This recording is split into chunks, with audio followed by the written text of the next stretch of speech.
You should remain on the podium because we are going to address some of the questions as a summarized discussion with Michel, Jean-Michel, Aupert, Vincent Rigalo, and Bendix Carstensen. Yes, and Michel. And I take my notes. So I'm not sure I know exactly what is expected from us, but I know I can count on your creativity, even at the end of the day, and even with a limited audience, but very, very active. So maybe the idea would be more to focus on perspectives. Is that what you expect from us? Perspectives, and if you look at the questions behind you, that were questions that we raised today after our own presentation, and the questions we have found many answers to. But if we could discuss what could we do now, what could be an answer for the next 30 years, or by 2030, let's put it rather that way, and how could we define that interdisciplinary response using all your different skills, basically? So where should we start from? Maybe if you have the type of questions, we can start by each of you to have a. What I made at the beginning about the diets and children. Well, we all know something about the epigenetics, which is now being one of the mostly researched field in nutrition. There was a huge study, which is just now finished, called Early Nutrition, which was financed by the European Union as well. Run mainly by Bert Flexco from Munich. Huge study involving many people. And they show really that about the genes, that the genes have got a huge impact on prevalence of obesity. But as Jean-Michel said, it's so very much complicated that the only effect that Bert said like 3 weeks ago is that we as humans are used to have not enough food. And all our genes are being built from hundreds of years to gather as much energy as is possible for tough times. And the thing that I liked very much from his talk was that we used to have a mammoth once a week. Now we have mammoth every day in our refrigerator, and we just need to open the refrigerator to get enough food. So the most impact of genes is the accessibility to food. No matter what kind of accessibility to food it is, we are much easily accessible to food at any time now. And about the accessibility in lower income countries and in high income countries, one thing that I've seen in one study is that in the low income countries, the higher group of people, the high income group of people, is somewhere on the level of a middle income group people in the high developed countries. So more or less the level of affordability is on the same level. Okay? In those who are high income in the low income countries, and those who are low income in the high income countries. So the level is more or less the same. This is why they have the accessibility more or less the same to high processed food. And about the marketing of food, as we say, should we change only the ones who are poor? Should we change only the ones who are very obese or overweight? Well, good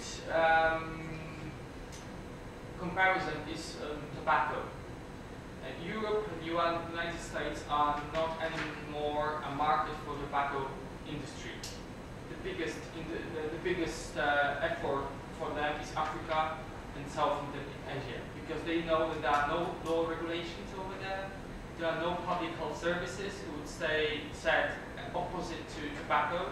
So now they are reinvesting the money in South Africa and Southeastern Asia, and so is doing McDonald's, so is doing Coca-Cola. We are not any more markets for them because we are starting to give them bans on different aspects. They are now moving to the countries who still did not develop such a good regulations as we did already in Europe or in the USA. Thank you. Thank you very much. Any question or comment about that? I just have a comment to try and understand what you said about the genes and the heritage.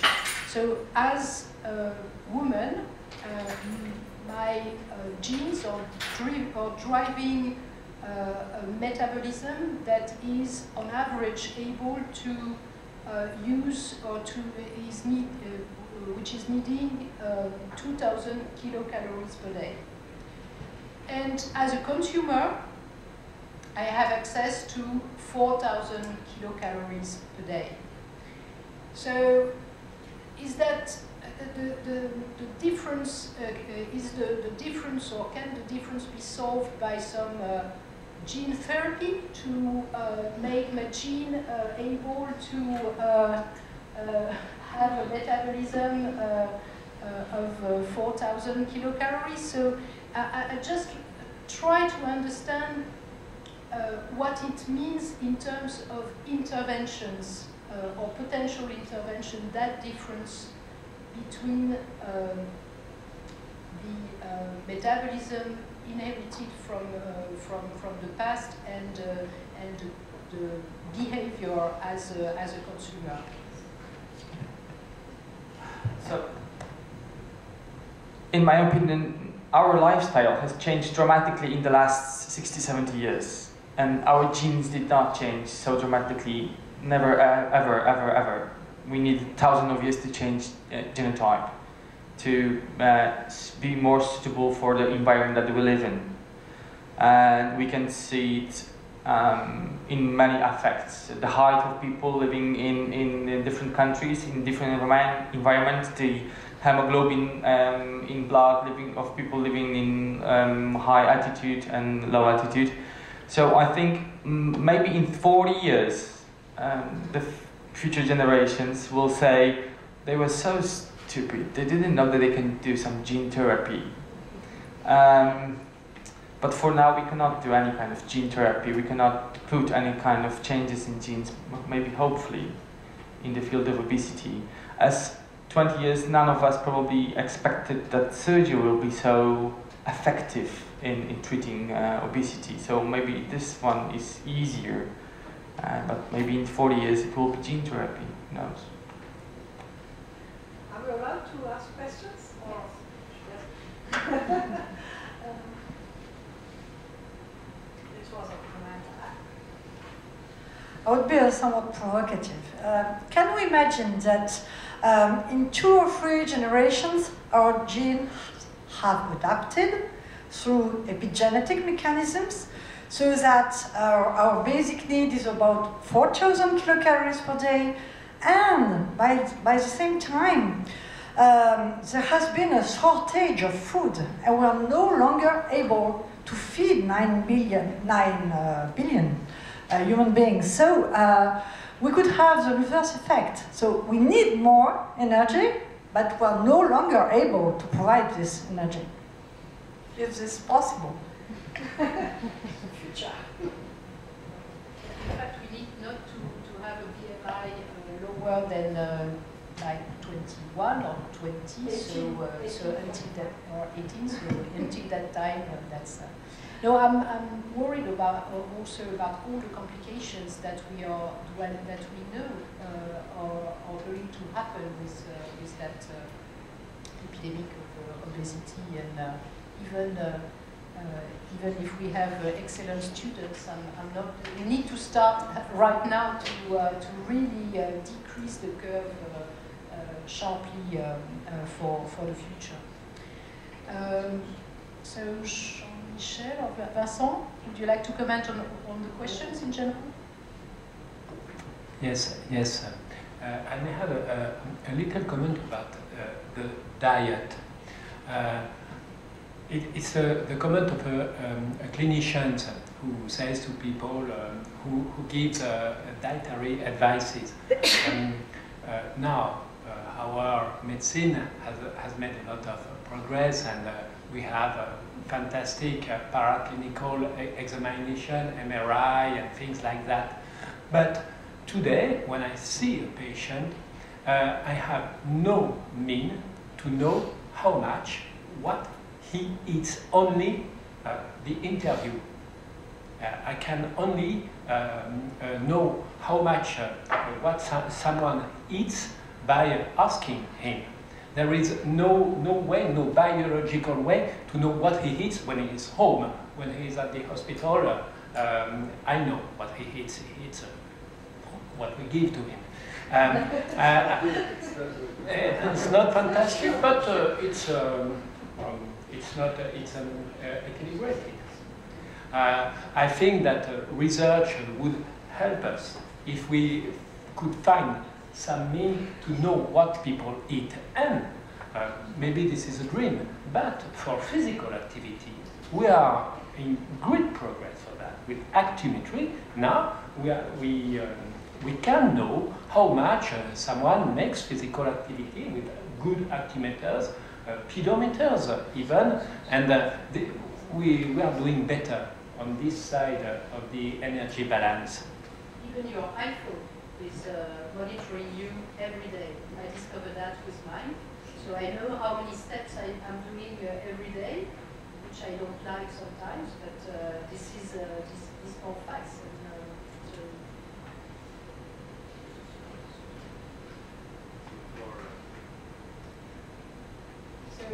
So we have better connected objects to measure physical activity, but we still need accurate and reliable ways and simple ways to measure, how do you say that, food and food intake. Food intake, I think this would be much better for the relation with our patients, with more, how would you say, confidence.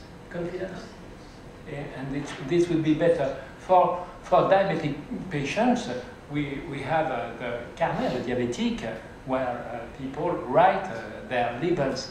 For the obese patients, we are not sure. There is suspicion, and it's a problem. But even if we have better measurements, I think, so it's important, I think it will be a progress.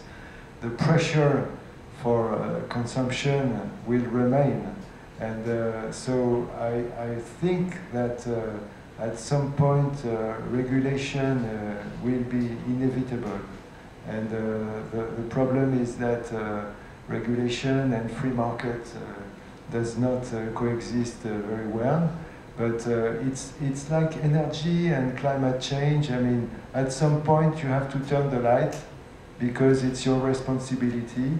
And I think it's the same for food intake. At some point, it's also a matter of collective responsibility. But so I'm very much interested in physical activity and physical activity behavior. But I'm now really convinced that there is something to do on food production and consumption if we want to do something about obesity. It's really there that there is so much pressure and that we can't resist. It's really a political problem. I mean, do we accept that there is regulation? In some countries, it's not accepted. I think we need guidance, and at some point there will be a need for regulation. So I don't see how it can be otherwise. At least, or tell me if I'm wrong, but at least, for example, for salt and hypertension, there has been some evolution in the past years, and especially in the production of industrial food. So I don't know if that can be used as an example or a sort of benchmark, but it seems to me that at least industrial food is evolving over time towards being more healthy in a way. But for salt, I think it's easier because it's only one component, and the diet in itself, it's really a multi-component issue. So I agree. I think there has been lots of progress in salt intake, and in a way, it's also related to energy intake because the two are related. But I think it's more complicated because for the food industry, there is really a clear advantage to market low salt foods, and because it's regarded as healthy, and I think there are clear advantages. To regulate the quantity of food eaten by everybody, it's different. I think it's more complicated. But if the food industry does not see its interest, they will not do it. I think this is really the issue, and at some point, it's obviously a political issue. I agree. I'm not sure it's clear what are the incentives for the industry to do this. So, Taxes? well, that's not an incentive. That's more a pressure. But yeah. So. Taxes. So I'm really not a specialist, but apparently it's really complicated, the issue of taxes. For example, in Denmark, they had a fat tax. No one knows why. It's a bit like your story about margarine. I mean, no one really. I met some of the people that were at the ministry.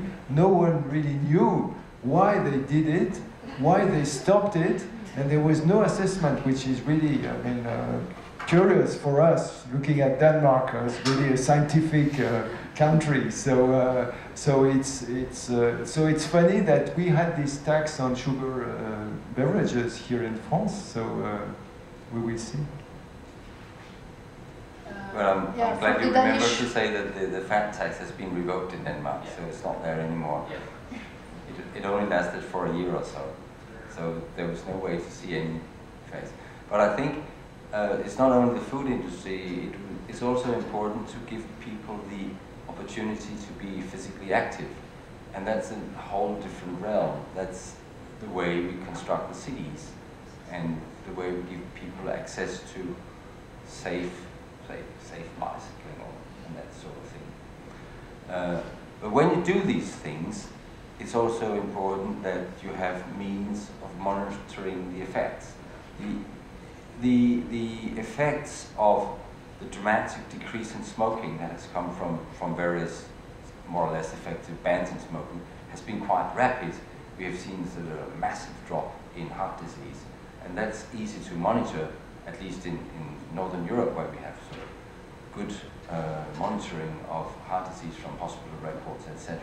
It's going to be much more difficult by obesity because there's no direct monitoring of the distribution of the body composition of the population, and the health, the registrable health effects are going to be much longer down the line. So I don't know what to do about that. Sort of satellite monitoring of body composition. Russians already thought about this for sure. We have Google Street Views, we might have Google BMI. But just if I can react on that about physical activity, so this is really a topic of great interest to us, and we're also involved in these studies looking at environment and physical activity, but it's more in relation to overall health, I think, than really obesity, because I mean, really to counteract obesity through physical activity, you need to do a lot, really a lot.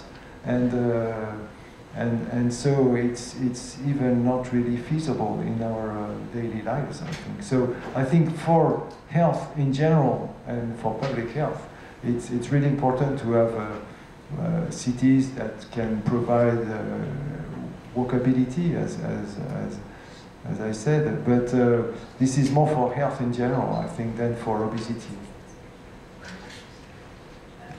So I have two questions in mind. The first one is, if it's so difficult to reverse the obesity status, then that means that we should put more pressure on prevention, on primary prevention, so not enter into the overweight and then obesity status or state, I guess, and then physical. We come back to physical activity probably, and dietary habits or responsibility, individual responsibility also, and the fact that at least nutritional facts are now, that's an effect of regulation.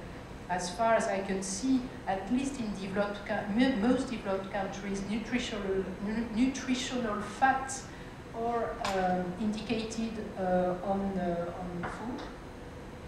In the US, I think this is also on fresh food, I would say, sold in restaurants, or so it's even more than industrial food. So responsibility of individual responsibility, well, that's part of the US also culture. So that's one part on primary prevention that is so important. The second thing, I know you've discussed that during the day, is about diabetes, and especially type 2 diabetes, because I'm not clear about the detection or early detection of diabetes. When we talk about diagnosis, and I would have thought that the cascade of care for diabetes start with some sort of detection, or early as possible detection of diabetes. When we diagnose it, do we know how long diabetes has already evolved, and is it linked to the rate of complications? So two different questions that comes to my mind.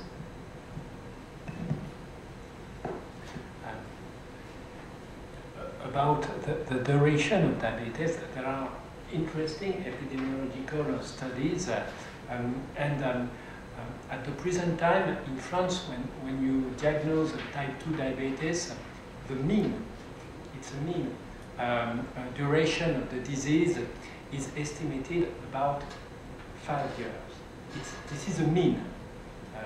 But there are other studies who told, I think, all the American studies suggested that based on the rates of retinopathies, we know what is the rate of retinopathy when you become diabetic. It's about 3% per year. So when you find diabetes, if you find a retinopathy, you know that the person is diabetic for at least 5 years. And the curves have been built, and there were old works, old studies from, I think, she was called Maureen Harris, who told that it was 12-year duration.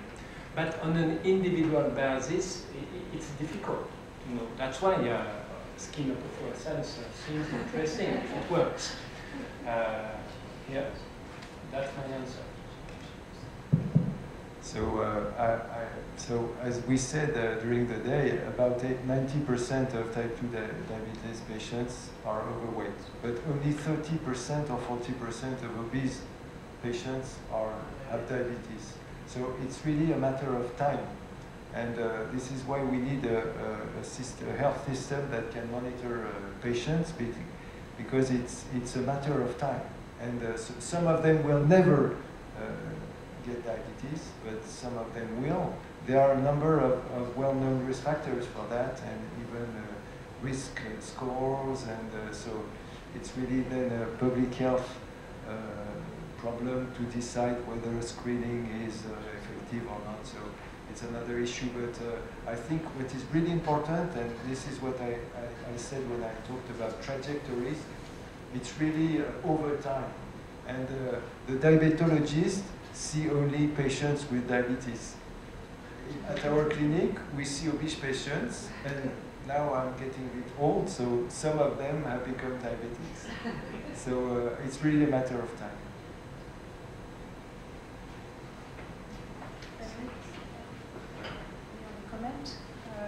any other comments or questions? No? Yes?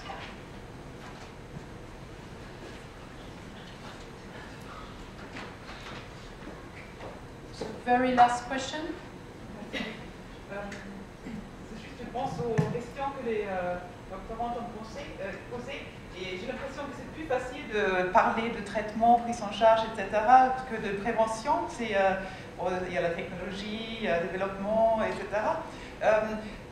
Pour revenir pour ce que a été dit, pardon, je n'ai pas votre nom, I can't remember your name, sorry, from Poland. What you just said in the very beginning, it's just the genetics are not made for that, and so there was this suggestion to move towards changing human genetics, but why not also say that we need to find something where food is less available to make it again more difficult to access food. Also because we know now very well beyond ecological ideology that food production has large impact on global environment, and we're just realizing what we do with all this kind of with our aiming for having food produced at very low price. I mean, prices are extremely low. So maybe it's more interesting to talk about increasing food prices, making food less available, like in France, the morning snack was dropped in schools in order to, children had a snack at 10 o'clock, it was dropped, and so food is less available. I think the problem is there's always this pleasure argument. It's a trap. Food is linked to pleasure, and so nobody wants to touch on that. But that was the argument of the tobacco industry as well. And so I think this pleasure argument, and it's my pleasure, it's my choice, this is not possible if we talk about access to food, and if we realize which kind of trap we are as human beings overall. Well, I really like the tobacco field. I was working in the tobacco field few years before I started to work in obesity, and there are very many similar situations between the tobacco and obesity and the food problem. The one major is we know that the tobacco is the major problem of many diseases, a single major problem of many diseases, and it's very easy to be restricted if there is a political will. Many countries did this in a very effective way. I think most of European countries did it in a very effective way. This is why we are not anymore a market for the tobacco industry. With obesity, it's much more complicated. It's a very many more factors in the field. But the biggest factor is that the companies that produce food have money. And we as public health, we do not have the money to be as effective as they are. The free market made a schizophrenic situation in which the free market rules the health, not the other way around. It's like, I don't know, I heard like 2 or 3 days ago that less than 1% of people in the world will have more money gathered in their hands than the other 99% of people.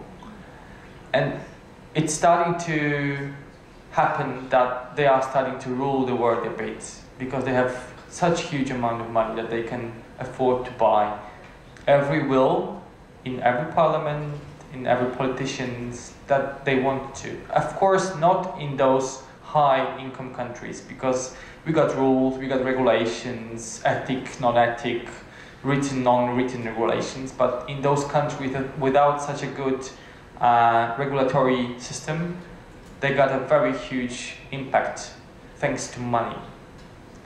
And this is a very bad situation to which we also put it, because we allowed them to get such a huge amount of power thanks to money, unfortunately. So it will be very hard to make changes for the agricultural and food industry to put the prices on the higher level and to make them to produce more healthy and for higher price. I think that even the society would say no on some level. So, but well, I don't know who said it, that the society doesn't always have right, but it's very hard to say that to them, okay, especially for politicians. Okay, let me conclude maybe a bit more optimistically, I would say, because, well, first of all, I don't think that tobacco is the same as food, No, just because we don't need to smoke to survive, but we need to eat to survive. And the second thing is that the situation in France, as far as I know it, is that we have a very high level still of tobacco smokers. But we are, I would say, the evolution of obesity is, we can be a little bit more optimistic perhaps, and because we have a culture about food that is a bit different than elsewhere. So physical activity needs to be improved, probably, but the culture is important, and here the consumer means something. And the cultural part of that, and that's my personal feeling. I don't think that money can buy it all, just because we have all the brain, and we can also have a critical appraisal of things. So I know that it's important, of course, we need more money for research. For sure. No, for change, not for research. And for change. Okay. As the representative of Public Health Research Institute, I mean, really we need more money for research. Sorry about that. and especially in Poland as well, of course. I'm absolutely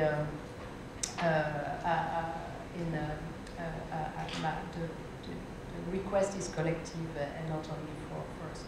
So thank you very much again for this very interesting discussion, for the speakers who remained with us until the very last time. And of course, I would say an outstanding thank you, or a standing ovation to the doctoral students.